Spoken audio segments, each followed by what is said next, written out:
الحمدللہ والصلاۃ والسلام علی رسول اللہ وبعد۔ بہت سارے لوگوں کو آپ نے دیکھا اور سنا ہوگا جو اپنی حاجات میں، اپنی ضرورتوں اور مصیبتوں کے وقت بہت ساری ہستیوں کو وہ اپنی مشکل کشائی کے لیے پکارتے اور بلاتے ہیں، ان سے دعا کرتے ہیں۔ بہت سارے لوگ معین الدین چشتی کو یا خواجہ غریب نواز یا اسی طرح سے اور دوسرے دربار والوں کو، جیسے ایک داتا دربار ہے، ایک اجمیر میں بہت بڑا دربار ہے، اور اسی طرح سے اور بہت سارے جو دربار ہیں، جگہ جگہ پر یہ اس طرح سے آستانے اور مزارات بنے ہوئے ہیں جہاں کا لوگ چکر لگاتے ہیں اور اپنی مصیبتوں میں ان کی طرف رجوع کرتے ہیں۔ بہت سارے لوگ جو بیماری سے شفا نہیں پاتے ہیں تو جا کر کے وہاں تلاش کرتے ہیں کہ وہاں دعا کرتے ہیں کہ شاید یہاں سے شفا مل جائے۔ اسی طرح سے ایسے بھی بہت سارے لوگ ہیں جن کے اوپر کوئی اور مصیبت آتی ہے تو وہاں پر جا کر کے ان سے مانگتے ہیں کہ ان کی مصیبت دور کر دی جائے۔ بے اولاد لوگ وہاں قبر جا کر کے اولادوں کی یا اولاد کی تمنا کرتے ہیں، اولاد مانگتے ہیں۔ تو اس طرح کی چیز بالکل منتشر ہے اور دیکھی جاتی ہے، مگر ہمیں تو یہ دیکھنا ہے کہ اسلام کیا اس طرح کی کسی چیز کی اجازت دیتا ہے کہ نہیں دیتا ہے۔ آخر یہ مسلم ہونے کے ساتھ ساتھ یہ جو چیزیں کر رہے ہیں، اپنے آپ کو مسلم بھی سمجھتے ہیں، مسلم بھی ہونے کا دعویٰ کرتے ہیں، شہادہ بھی پڑھتے ہیں، تو کیا یہ اسلام ہے؟ کیا اس کی اسلام اجازت نہیں سے دیتا ہے؟ اگر اس چیز کو آدمی دیکھنے کی کوشش کرے گا قرآن اور حدیث میں تو اسے بہت سارے ایسے نصوص ملیں گے، قرآن کی آیتیں اور حدیث ملیں گی جو اس کی آنکھیں کھول دیں گی کہ یہ تو بالکل اسلام کے اپوزٹ چیز ہے، یہ تو اسلام کو اور شہادہ کو توڑ دینے والی چیز ہے، یہ تو ایمان کو خراب کر دینے والی اور ایمان کو توڑ دینے والی چیز ہے، اس کے ساتھ بندے کا ایمان باقی نہیں رہ سکتا ہے، یہ تو کفر اور شرک کا راستہ ہے، چھوٹا نہیں، کفر اور شرک کا راستہ ہے۔ یہ ایک ایسا راستہ ہے جس میں اگر بندے نے اپنے آپ کو ڈال دیا تو پھر وہ دائرہ اسلام سے خارج ہو جاتا ہے۔ قرآن کی ایسی بہت ساری آیتیں ہیں جو اس بات کی طرف بالکل صراحت سے رہنمائی کرتی ہیں۔ نبی علیہ الصلوۃ والسلام کو رب العالمین نے حکم دیا کہ آپ بتا دیں لوگوں کو، قل انما ادعو ربی ولا اشرک بہ احدا، اے نبی آپ لوگوں کو بتا دیں کیا، انما ادعو ربی، کہ میں دعا صرف اپنے رب سے کرتا ہوں، کسی اور سے میں دعا نہیں کرتا، ولا اشرک بہ احدا، اور میں اس کے ساتھ کسی کو شریک نہیں ٹھہراتا، کسی اور کو میں پکار نہیں سکتا، کسی سے اور میں دعا نہیں کرتا، کسی اور سے دعا کروں گا تو یہ کیا ہے؟ یہ شرک۔ نبی علیہ السلام کے تعلق سے رب العالمین یہ فرما رہے ہیں کہ آپ لوگوں میں اعلان کر دیں، بتا دیں لوگوں کو کہ خود نبی ہیں اور کس کو بلاتے ہیں؟ صرف رب العالمین سے صرف دعا کرتے ہیں اور رب العالمین کو پکارتے ہیں بس۔ اسی طرح سے رب العالمین نے اور بھی جگہوں پر بیان فرمایا کہ قل لا املک لنفسی نفعا ولا ضرا، اے نبی آپ لوگوں کو بتا دیں کہ میں اپنے لیے لنفسی، میں اپنے لیے نفع اور نقصان کا مالک نہیں ہوں۔ نفع اور نقصان کا مالک کون ہے؟ کسی کو نفع پہنچانا، کسی کو نقصان پہنچانا، کسی کو نواز دینا، یہ کسی انسان کی بس کی بات نہیں ہے۔ کوئی خواجہ غریب نواز نہیں ہو سکتا، غریبوں کو کوئی نوازنے والا نہیں ہو سکتا اللہ کے علاوہ۔ رب العالمین اگر کسی کو نہ دے تو ساری کائنات مل کر کے اسے دے نہیں سکتی ہے، دینے والی ذات رب العالمین کی ہے۔ اسی کو اللہ تعالیٰ اپنے نبی سے بیان فرما رہے ہیں کہ اے نبی آپ بتا دیں کہ میں خود، نبی خود کریں کہ میں خود اپنے لیے نفع اور نقصان کا مالک نہیں ہوں۔ دوسری جگہ پھر اللہ نے فرمایا قل انی لا املک لکم ضرا ولا رشدا، اے نبی بتا دیں کہ میں تمہارے لیے بھی کسی نفع اور نقصان کا مالک نہیں ہوں، میں خود اپنے لیے بھی نہیں اور نہ ہی تمہارے لیے کسی نفع اور نقصان کا مالک ہوں۔ دیکھ رہے ہیں نبی علیہ السلام نبی ہیں، اتنی عظیم ہستی، کائنات میں ایسی کوئی ہستی پیدا نہیں ہوئی، آپ کا یہ عظیم مقام ہونے کے باوجود توحید کے باب میں کیا کہا جا رہا ہے کہ دعا صرف اللہ سے کرنا ہے۔ نفع اور نقصان کا مالک صرف کون ہے؟ رب العالمین ہے، اللہ کی ذات ہے۔ نبی نہ تو کسی اور کے لیے نفع و نقصان کے مالک ہیں اور نہ خود اپنے لیے نفع و نقصان کے مالک ہیں۔ جیسے کہ رب العالمین نے فرمایا کہ اپنے نبی کو حکم دیتے ہوئے وَلَا تَدْعُ مِن دُونِ اللَّهِ مَا لَا يَنْفَعُكَ وَلَا يَضُرُّكَ، اے نبی آپ اللہ کے علاوہ کسی کو بھی مت پکاریں، کسی سے بھی دعا مت کریں اللہ کو چھوڑ کر، جو نہ آپ کو نقصان پہنچا سکتا ہے نہ نفع پہنچا سکتا ہے۔ مَا لَا يَنْفَعُكَ وَلَا يَضُرُّكَ، آپ کا کوئی نفع و نقصان کوئی نہیں پہنچا سکتا ہے اللہ کے علاوہ۔ فَإِنْ فَعَلْتَ فَإِنَّكَ إِذًا مِّنَ الظَّالِمِينَ، اے نبی اگر آپ نے کہیں ایسا کر دیا، اللہ کے علاوہ کسی اور سے بھی دعا کر لی، کسی اور کو بھی اپنی حاجت میں اپنی مصیبت میں پکارا، فَإِنَّكَ إِذًا مِّنَ الظَّالِمِينَ، تو آپ کیا ہو جائیں گے؟ ظالموں میں سے ہو جائیں گے۔ لیکن نبی کو کہا جا رہا ہے، نبی کو دھمکی دی جا رہی ہے کہ اگر آپ نے ایسا کہیں کر دیا تو آپ ظالموں میں سے ہو جائیں گے، اور کہیں ہم کریں گے تو ہمارا کیا حاصل ہوگا؟ جب نبی کے ساتھ یہ بات ہے، رب العالمین کا یہ اعلان ہے کہ اللہ کے علاوہ اگر تم نے کسی سے بھی دعا کیا، اسی کو بھی اپنی حاجات میں اپنی مصیبت میں پکارا، تو تم کیا ہو جاؤ گے؟ ظالمین، من الظالمین، ظالموں میں سے ہو جاؤ گے۔ سیدھا اعلان رب العالمین کا۔ آگے دیکھیں رب العالمین کہہ رہے ہیں وَإِن يَمْسَسْكَ اللَّهُ بِضُرٍّ فَلَا كَاشِفَ لَهُ إِلَّا هُوَ، دیکھیں اتنی واضح آیت ہے۔ اللہ تعالیٰ کہہ رہے ہیں کہ اگر تمہیں کوئی مصیبت پہنچ جائے اللہ کی طرف سے، فَلَا كَاشِفَ لَهُ إِلَّا هُوَ، تو اللہ کے علاوہ اس مصیبت کو کوئی دور نہیں کر سکتا ہے۔ پوری کائنات مل کر کے اس مصیبت کو دور کرنے کی کوشش کر لے، نہیں کر سکتی ہے۔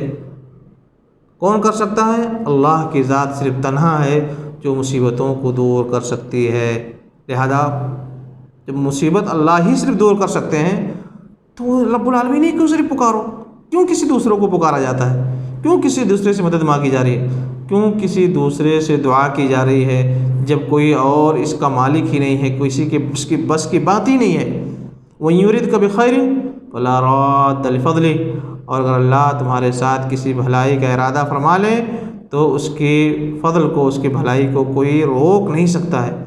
ساری دنیا روکنے کی کوشش کر لے لیکن اللہ کی طرف سے آنے والی بھلائی اور خیر کو کوئی روک نہیں سکتا ہے۔ ان ساری چیزوں کا مالک رب العالمین ہے، کسی کی بس کی بات نہیں ہے۔ رب العالمین نے نظام اور کنٹرول، تصرف کائنات کا کسی اور کے ہاتھ میں، کسی کے ہینڈ میں نہیں دیا ہے۔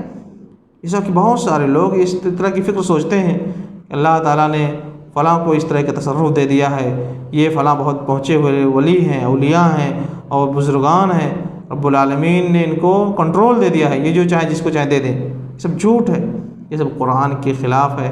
رب العالمین نے یہاں واضح طور سے بیان فرما دیا کہ اگر کوئی بھی مصیبت آتی ہے اللہ کے علاوہ اس کو کوئی دور نہیں کر سکتا ہے۔ اگر اللہ کے علاوہ کسی نے بھی کسی اور کو پکارا، کسی اور سے بھی دعا کی، مدد مانگی، تو کیا ہو جائے گا؟ من الظالمین، ظالموں میں سے ہو جائے گا۔ رب العالمین کا یہ اعلان ہے۔ لہذا میرے بھائیوں ہوش کے ناخن لیں اور لوگوں کی کہی ہوئی باتیں اس طرح سے جو گمراہی کی چل رہی ہیں اس میں پڑھنے کی ضرورت نہیں ہے، جبکہ ہمارے سامنے قرآن پوری طرح سے صراحت کے ساتھ اس بات کا اعلان کر رہا ہے، اس بات کا اعلان کر رہا ہے۔ دوسری جگہ پر دیکھیں رب العالمین نے اپنے تعلق سے اتنی وضاحت سے بیان فرمایا کہ ادعونی استجب لکم، اے میرے بندو مجھ سے دعا کرو میں تمہاری دعا قبول کروں گا۔ دیکھیں رب العالمین دعا کا حکم دے رہے ہیں اور ساتھ میں دعا کی قبولیت کا وعدہ بھی فرما رہے ہیں، اور ڈائریکٹ دعا کی بات کر رہے ہیں، مجھ سے دعا کرو۔ رب العالمین نے کہیں نہیں کہا کہ کسی ولی کا واسطہ لگا کر کے، کسی خاص بزرگ کا واسطہ لگا کر کے، کسی فرشتے یا نبی کا واسطہ لگا کر کے مجھ سے مانگنا، ایسا کچھ نہیں۔ ڈائریکٹ اللہ تعالیٰ کہہ رہے ہیں کہ ادعونی، مجھ سے دعا کرو، مجھ سے۔ اور آگے اللہ رب العالمین فوراً کہہ بھی رہے ہیں استجب لکم، میں تمہاری دعا قبول کروں گا، میں تمہاری دعا قبول کروں گا۔ رب العالمین نے وعدہ فرمایا۔ دوسری جگہ رب العالمین نے فرمایا کہ اجیب دعوت الداع اذا دعان، میں دعا کرنے والے کی دعا کو قبول کرتا ہوں، اذا دعان، جب بھی وہ دعا کرتا ہے، جب بھی دعا کرتا ہے میں دعا کرنے والے کی دعا کو قبول کرتا ہوں۔ دیکھ رہے ہیں رب العالمین کی طرف سے بشارت ہے، وعدہ ہے، قرآن کی آیت ہے، قرآن چیخ چیخ کر کے ہمیں بیان فرما رہا ہے، صراحت ہے، پوری کلیئرٹی ہے، وضاحت ہے۔ اس کے باوجود بھی اگر ہماری آنکھ نہ کھلے اور یہ سمجھیں کہ حاجتیں فلاں ولی صاحب پوری فرما دیں گے اور فلاں بزرگ پوری کر دیں گے، فلاں مزار والے کے پاس جانے سے ہماری حاجت پوری ہو جائے گی، یہ سب کیا ہے؟ یہ سب ایسے گمراہی کے راستے ہیں جن کے خلاف قرآن اعلان کر رہا ہے۔ لہٰذا میرے بھائیو، کبھی اللہ کے ساتھ کسی اور کو شریک نہ کیا جائے، یہ شرک ہے۔ اللہ کے ساتھ اگر کسی اور سے بھی دعا کی گئی، یہ کیا ہے؟ یہ شرک ہے۔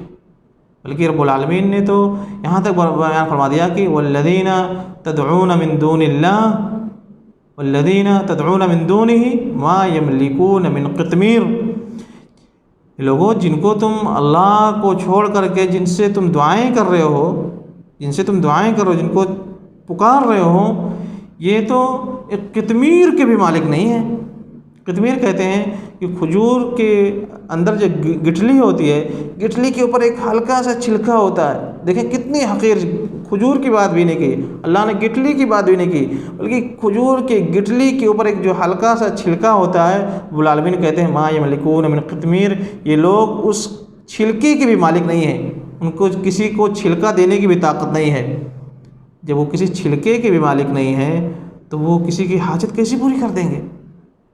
دے تو وہ سکتا ہے جو طاقت رکھتا ہو، جو مالک ہو۔ جب وہ کسی چھلکے کے مالک نہیں ہیں، چھلکے کی ان کے اندر طاقت نہیں ہے، تمہاری حاجتیں ہیں لوگوں کیسے وہ پوری کر سکتے ہیں؟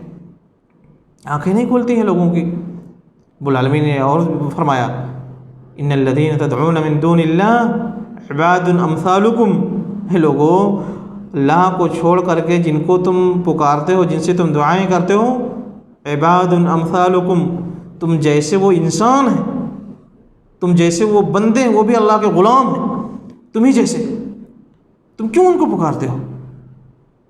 وہ بھی انسان ہیں، اور کسی انسان سے حاجتیں مصیبتوں میں نہیں مانگی جاتی ہیں۔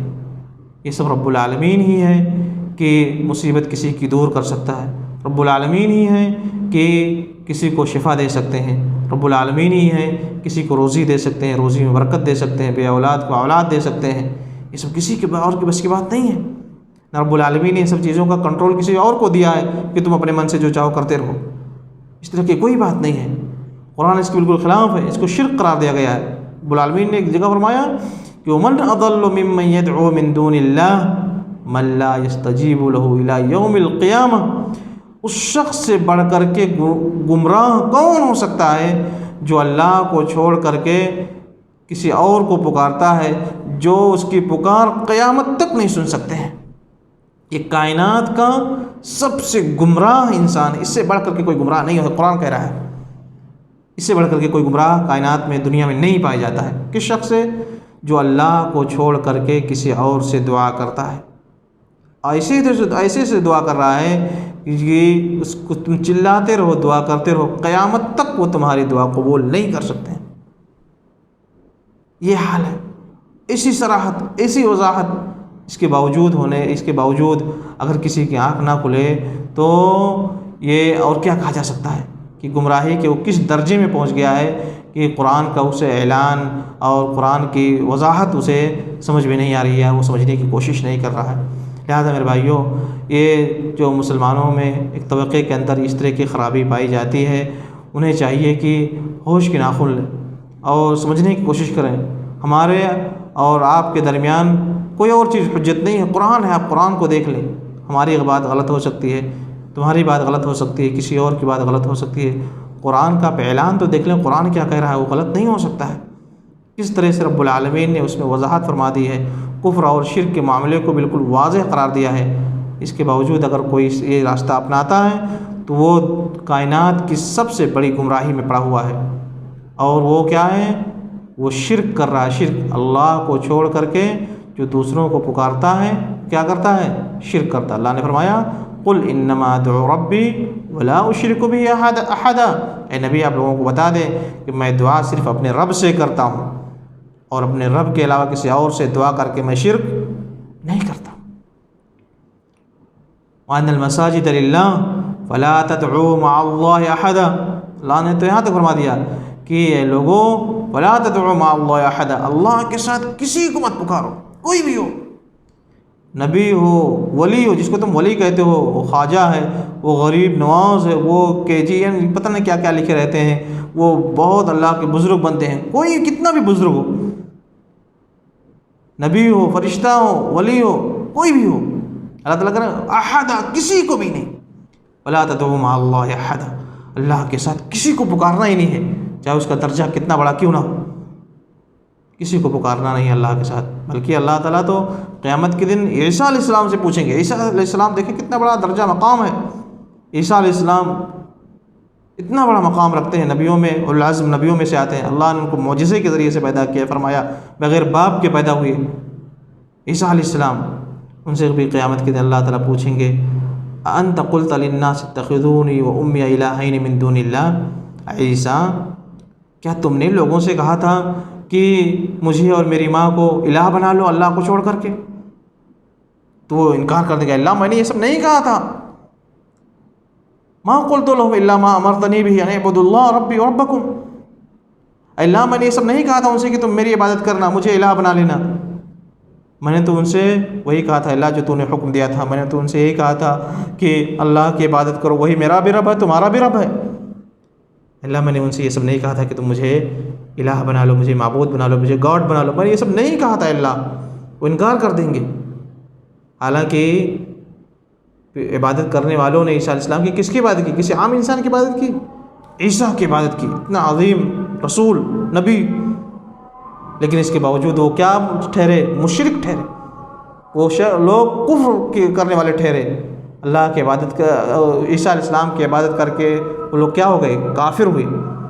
تو جب عیسیٰ کی عبادت کر کے، عیسیٰ سے دعا کر کے، عیسیٰ کو ماننے والے، عیسیٰ کو اللہ کے ساتھ شریک کرنے والے مشرک اور کافر ٹھہرے، تو عام لوگوں کو اللہ کے ساتھ ملانے والوں کا کیا حشر ہوگا؟ لہٰذا میرے بھائیو اس بات کو سمجھنے کی کوشش کرنی چاہیے، اور یہ سمجھنا چاہیے کہ ہمیں حساب کسی انسان کو نہیں دینا، اللہ کو دینا ہے۔ رب العالمین کو کیا حساب دیں گے؟ رب العالمین نے چیزوں کو بالکل واضح فرما دیا ہے، کلیئر فرما دیا ہے، کسی کے لیے کوئی حجت باقی نہیں ہے۔ لہٰذا اللہ تعالیٰ کے واسطے اس کے دین کی طرف آئیں، اس کے قرآن کی طرف آئیں، جو وہ کہتا ہے وہی حق ہے، وہی صحیح ہے، اور اگر قرآن اس کے خلاف ہے تو وہ باطل ہے، وہ چیز اس کو چھوڑ دیں، اسی میں بھلائی ہے۔ اللہ تعالیٰ میں اس کو سمجھنے کی توفیق عنایت فرمائے اور ہر طرح کے شرک سے بچائے، آمین۔ وصلی اللہ وسلم علی نبینا محمد۔